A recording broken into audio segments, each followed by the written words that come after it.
Hey everyone, and welcome back to my channel. So in this video I wanted to talk to you guys about some things that I believe contributed to my hair growth. So let's just get started into the video. So I just started thinking about things that I started to do when I first went natural. So let me give you guys a little bit of a backstory. So when I first went natural, I believe it was around 2012, 13ish maybe, and I didn't really decide to go natural. So what happened was, so the last, I want to say the last couple of times I had got a perm, I noticed that when I would, my scalp would really get my scalp was starting to get really sensitive, and it was like the second a perm touched my scalp, it was like my scalp was on fire. And then when I would wash out my hair, my hair would literally I'll go like this, and I'll have a chunk of hair in my hand, and I would be like, what is going on? And I would be scared. I would be like, okay, I was so scared. I would think after I would wash my hair and I would go in the mirror, I would have bald spots, but I didn't. So it was weird because I didn't have any bald spots, but my hair was getting thinner. Like my ponytail was this thick, and it was then it was when I was getting perms, it was shrinking. My ponytail was getting thinner and thinner and thinner. And I was like, what is going on? I didn't understand what was going on.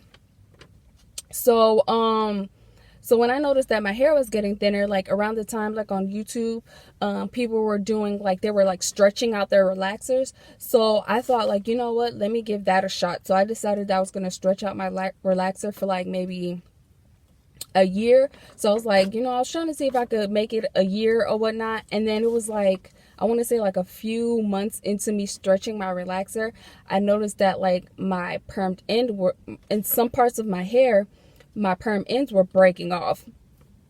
So it was I had patches of natural hair, and then I had patches of I had patches of natural hair, and then it was and then some parts of my hair, it was new growth, and then my permed ends. So if you know the Angelica doll, I was looking like that, I was looking crazy.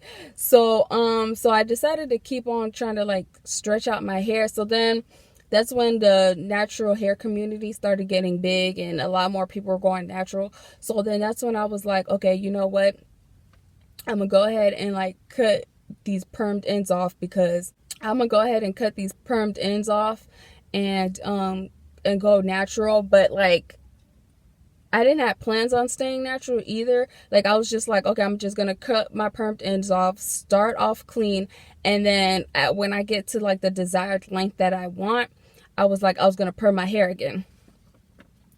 And then I just ended up staying natural, because I was I always wear weave anyways, because it's just easier for me. And I just decided to stay natural, because it was my hair is always in some weave anyways. So it's and then why would I put my scalp through that type of torture again? So I was just you know what, I'm just gonna stay natural, and I've just been natural ever since. And so that's a little backstory. So now I'm going to get into things that I was doing when I first went natural, and things that I'm doing now. So it's a mixture of everything, and some of this stuff that I realized that I was doing when I first went natural, I was I need to go back to that, because that was really working. So the first thing, and none of this stuff is any particular order. So so the first thing that I have on my list is prenatal vitamins. So I decided to take prenatal vitamins, but when I first decided to buy prenatal vitamins, it wasn't for the reason of growing out my hair. It was because somebody told me it helps you with your increase your appetite. So I do have a video on my gain weight journey, so that was one thing I wanted to try. So if anybody knows, I was really skinny, and I still consider myself to be skinny, but I was really thin. And I got it to increase my appetite, which that didn't work. So I decided to look up what could I do with these prenatal vitamins, because I didn't want them to didn't want it to be a waste. So that's when I went on YouTube and I see people were like crushing up prenatal vitamins and putting them in their shampoo and just shampooing their hair with it. And to me, I thought that was kind of a waste, because I was like, how is it that how is that helping you grow your hair? Sorry, I'm in like a park area right now, and every time I see somebody walk by, I'm just like I'm kind of suspicious. So if you see me looking all kind of crazy, it's just, yeah, because I don't want nobody rolling up on me. Okay, so what I was saying. So yeah, so I thought, wouldn't it be more beneficial to actually take the prenatal vitamins instead of crushing them up and putting them into a shampoo bottle? So that's what I started to do. I started to take them, because I also needed a multivitamin too. So I was like, why not just take them? And then at first I was kind of like, wait, should I actually be taking prenatal vitamins if I'm not pregnant? But on the actual bottle, which I'll probably show a picture, it says you can take it before, during, or after pregnancy. So they're completely safe. So I noticed when I started taking these vitamins, when I first started my natural hair journey, like I did start noticing my hair was growing. So I don't know for a fact if it contributes to hair growth, but I thought I saw a difference. And I still take them to this day. I don't know how much they contribute to my hair growth now, but I still just take them as like a multivitamin or whatnot. So next I have exercise. So I noticed when I went on my natural hair journey, I was also like, I started getting really into working out, and I noticed like my hair was growing when I was working out. I think it's kind of like the same concept, like when you massage your scalp, you're like circulating blood flow to your scalp. I think it's the same thing when you're working out, like your heart is pumping, your blood is flowing, it's circulating throughout your body. So I think exercising is also key to hair growth. Next, I have long protective styles. As you can see, I have some braids in right now. I love protective styles, and I like to keep mine in for a long period of time, just because I just don't like to deal with my hair on a daily basis. Like my natural hair, I feel like it's something else, okay? So it's like, and also I still don't know what to do when it comes to my natural hair. Like I've been natural for so long, and I still don't know what I'm doing when it comes to my natural hair. So for me, I notice if I just, put a wig on or put in a protective style and just go about my day and just leave my hair alone, it just thrives on its own. So, and then also when I take out my protective style, I like to let my hair like relax for like, a couple of weeks before I go straight into another protective style. Shampooing. So I shampoo my hair when it's needed. So I don't shampoo my hair like every few days, every week, or everything like that, because I have low porosity hair. So, the best thing you could do for your hair is like when your hair is moisturized by its own natural oils. So for me, it's like when I shampoo my hair and I put oil in my hair, or our body creates its own natural oil as well. So by the time like oil penetrates my hair, whether it be me using oil or the natural oils in my hair, it takes a long time for the oil to actually penetrate my hair shaft. So by the time like the oil actually penetrates my hair shaft, like if I was to wash my hair every week, like by the time the oil actually penetrates my hair shaft, like, and then I wash my hair again, like my hair is never going to get moisturized. Okay. So for me, I feel like it's easier for me to just wash my hair like when it's needed, which could be, probably like sometimes maybe once a month, and my scalp doesn't really get dirty. Like I don't have dandruff, or, when the only thing I really use in my hair is oil, like natural oils, like olive oil, coconut oil, and stuff like that. So my scalp doesn't really get dirty. So I only shampoo as needed. Next on my list is moisturizing. So I used to moisturize my hair daily. So I would have like this little mixture that I created, and I don't want to say create, that I would make, and I would just go ahead and moisturize my hair on a like every night.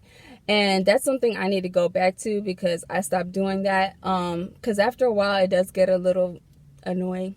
I ain't even gonna lie, it does get a little annoying after a while, but but it's very beneficial. I used to make a little mixture of like shea butter and coconut butter, which I really want to get back to that, because when I used to put that in my hair, oh, when I tell you, my hair was so moisturized and it was so manageable. I need to go back to my little mixture. So I also noticed like my hair likes heavier oils than lighter oils, because it feels like when I put in a lot of oil, like lighter oils, like they don't penetrate my hair shaft as quickly as heavier oils. And my next thing on my list is deep conditioner.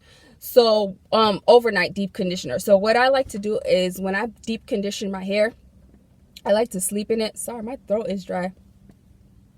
But when I like to when I use deep conditioner, I like to sleep with it overnight. So I'll wash my hair, put a deep conditioner in it, and then I'll wrap my hair, like, you know, with a plastic bag or a shower cap, and then I'll put like one of those what's those things called, like a skull cap on.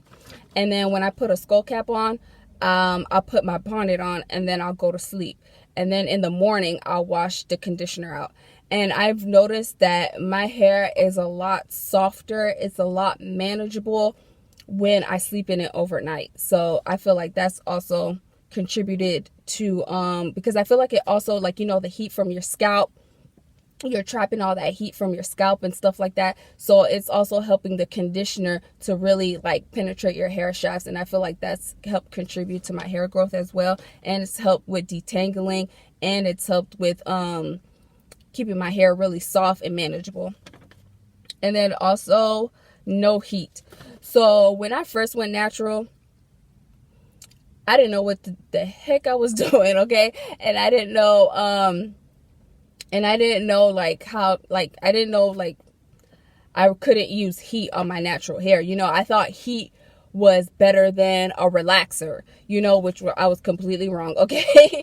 So it was like anytime I would take out my protective hairstyle, I would go ahead and like try to straighten my hair and stuff like that. So I've gotten to the point where it's like I only use heat if it's absolutely like necessary. Like when I had to put these braids in, I did blow dry my hair, but I also make sure I use a heat protectant, you know what I'm saying? So I really try not to use heat though, like at all, but I'm almost done. So yeah, so no heat. And then the last thing on my list is trimming. So I trim my hair probably once or twice a year, just because I feel like it's not necessary to trim my hair. I think on average they say to trim your hair every 6 to 2 months or something like that. My thing is, if our hair grows half an inch a month and then you cut your hair, like, and then you wonder why your hair is still at the same length, like, of course, like, you're trimming off the new growth that you get. So I only trim my hair once or twice a week. I mean, not twice a week, once or twice a year. That seems to work for me. But maybe for some people, like, they may have to do it on a more regular basis. But for me, I do it once or twice a year. So that's pretty much all that I have on my list. So I didn't want to make this video like too long or whatever, and it's hot in here. So I'll see you guys in my next video. If there's something that you wanted me to like elaborate more on, you know, you can ask me questions in the comments. Or if there's something that I may have missed, or I don't know, you know, just leave any questions you have, guys, in the comments. And I'll see you guys in the comments, because, you know, I'm always checking my comments, and I try to answer everybody in the comments. So I'll see you guys there. And thank you guys for watching my video. I will see you guys in the next one. Please like, comment, share this video, and subscribe to my channel. Bye.